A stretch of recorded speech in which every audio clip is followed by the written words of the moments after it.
அவள் வச்சு சக்கரை பொங்கலா? இவ்வளவு நாள் தெரியாமல் போச்சே! வரலட்சுமி நோம்புக்கு இப்படி செஞ்சு பாருங்க. அதுக்கு ஒரு சாஸ்பானில் 3/4 கப் அளவுக்கு பொடிச்ச வெல்லம், 1/2 கப் அளவுக்கு தண்ணீர் ஊற்றி வெல்லம் கரைஞ்சதும் அடுப்பு ஆஃப் பண்ணி இறக்கி வச்சுடுங்க.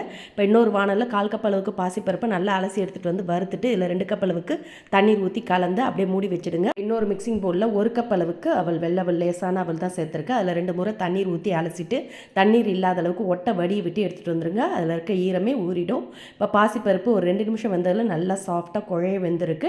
இப்போ இதில் ஊற வச்சு அவல் எல்லாத்தையும் சேர்த்து நல்லா கலந்த பிறகு இதில் கரைய வச்ச வெள்ளைக்கரசில் வடிகட்டி சேர்த்து நல்லா ஒரு முறை கலந்துட்டு அப்படியே மூடி 1 நிமிஷம் அப்படியே குக் ஆகட்டும். சரியாக 1 நிமிஷம் நல்லா குக் ஆனதும் நல்லா திக்காக வந்திருக்க பாருங்கள். இதில் ஒரு சிட்டிகை உப்பு, 1/2 டீஸ்பூன் ஏலக்காய் பொடி சேர்த்து நல்லா கலந்துட்டு கொதிக்க விடுங்க. இப்போ இன்னொரு கடாயில் 2 டேபிள் ஸ்பூன் நெய் ஊற்றி சூடானதும் 1 டேபிள் ஸ்பூன் பொடியாக கட் பண்ண தேங்காய், முந்திரி, திராட்சை எல்லாம் பொன்னிறமாக செவந்ததும் அதை எடுத்து சர்க்கரை பொங்கலோட சேர்த்து நல்லா கலந்துட்டு பரிமாறி பாருங்கள்.